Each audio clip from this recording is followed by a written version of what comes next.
Jaxson Dart, Jaxson quarterback, Ole Miss. I got him down here, 6'2", 225, stocky kid. Real good Senior Bowl too. Like a lot of good noise started coming out of here on Senior Bowl. Started to really pick me up. Do you have his stats in front of you? I do. Yep.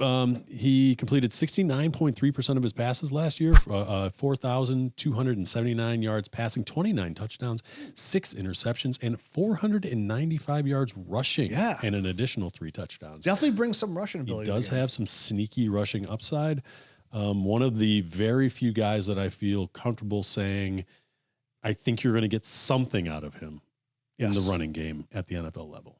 I like to have his tape enough where people ask me as a Browns fan, like I am totally comfortable with the Browns taking the best player on their board at 2, or honestly, my preference is actually to trade out of 2 to like some of the Raiders, like 6, get an extra first next year, maybe a third, whatever. I'm willing to even take a less to get extra first. A team like the Browns, who have been devoid of first round picks, needs to probably consider that. And then this is the quarterback I would want to move back up in the first from 33 to like the late 20s to get Jaxson Dart Ole Miss. Because when I watch his tape, I mean, the Russian ability shows that as well. He's a scrapper, right? Stocky, steady, deceptively tough. His Arkansas tape showed a guy, man. I mean, this guy could fire the ball with pace, right? He had those really nice back shoulder ball. Trey Harris, another receiver I didn't know a lot about, looked pretty good. Yes, he did. On tape as well. He was really good placement in the football. Like, I saw him make NFL throws where he's layering the football over top of linebackers, dropping it in front of safeties.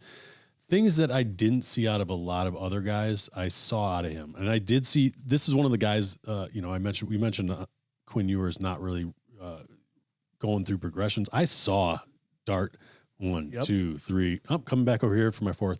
Boom. And I saw that out of him, which was impressive to me because I didn't see it a ton in a lot of these other guys. And I saw a lot of stuff that translates. He's a rhythm guy. He hits that back foot and the ball is out, which was refreshing because honestly, you're watching a lot of these guys and they're holding the ball too long. They're scrambling all around to try to find it. He is quick trigger back.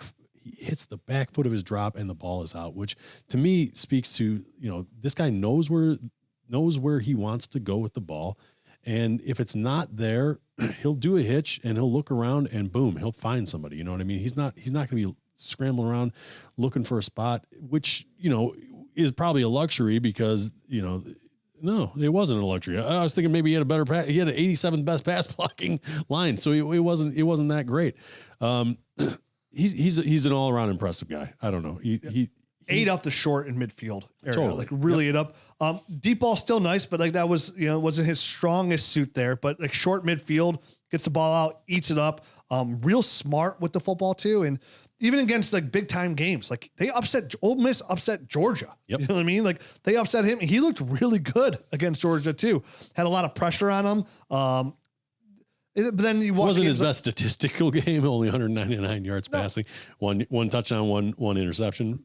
But he had 50 yards rushing in that game as well. I mean, which is just added bonus. Plays LSU, got a little bit eaten up there, but doesn't turn the ball over a lot. And they won. And they won that game. They won the game against Georgia. So good runner here. Probably you said one of the better run, like for actual quarterback wise, he's probably one of the best rushers you can get here. Said the deep balls, not terrible. Doesn't have a ton of punch.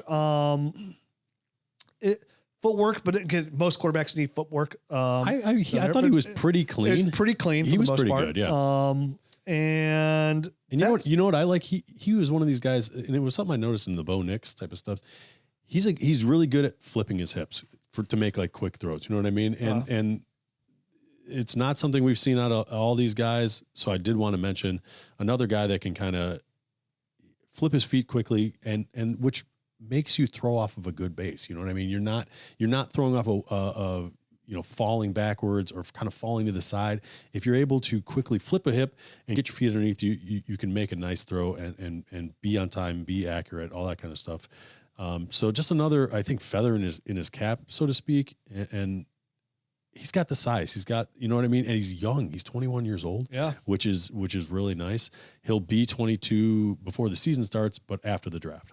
A lot of upside. Yeah. Player I came away with pretty impressed. I think he could go in the first round of the NFL draft. I feel like when I was watching the film, I came to the same conclusion. Listen, I don't think he's going to be a top 5 guy, he could go anywhere after that because all it takes is one team. That's all it takes to fall in love with you and either to move up or, like you said, even the Browns drop back a little bit and pick him up because they know he'll be there.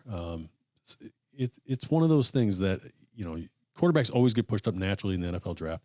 So we'll see. But I do feel like it's within the realm of possibilities. And just as surprised we were when Michael Penix went 9 right. to the Falcons. Absolutely. It wouldn't surprise me if like a team like the Jets took him at like 7. Sure. You know what I mean? Some of those lines, Yeah. like a quarterback team's like, you know what? We like Jaxson Dart. And they come out and say, you know what, this was the number one. Of course, they come out and say, this was the number one quarterback on our board. Number one guy on our board. Just like Penix was. You know what I mean? Always so is. That's how it works. But like, I'm in on Jaxson Dart. Like if he goes in the first round, I feel really good. Like I feel really good at getting Ashton Genty at 1-1 and then coming back at 2-1 and getting a guy like Jaxson Dart. Like, yeah. But if he goes that high, is he going to be there? You know what I mean? Yeah. Because Ward and Sanders to go ahead of him for sure. And then the 2 tight ends will probably go in the first round of your rookie draft.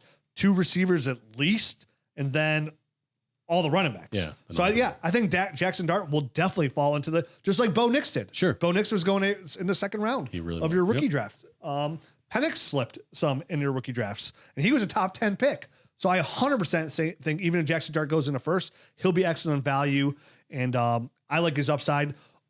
And let me put this way, he's in his own tier as QB3, but he's way closer to Sanders and Ward than he is to Quinn Ewers, Will Howard. Agreed. I do see a divide there as far as I'm less hoping that he's going to be good, and I'm more expecting him to be good.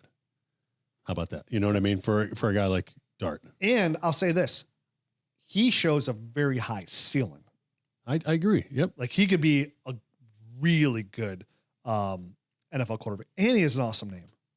I mean, can you get better than that? Jaxson Dart. That's a pretty sweet Dude's name. throwing darts everywhere. Oh, dude. Yeah. So like he's the one when people ask me, is like friends, they're like, what do you want the Browns to do? Like, I'm totally okay with taking Ward and Sanders. Like, I'm not going to cry about it. Sure.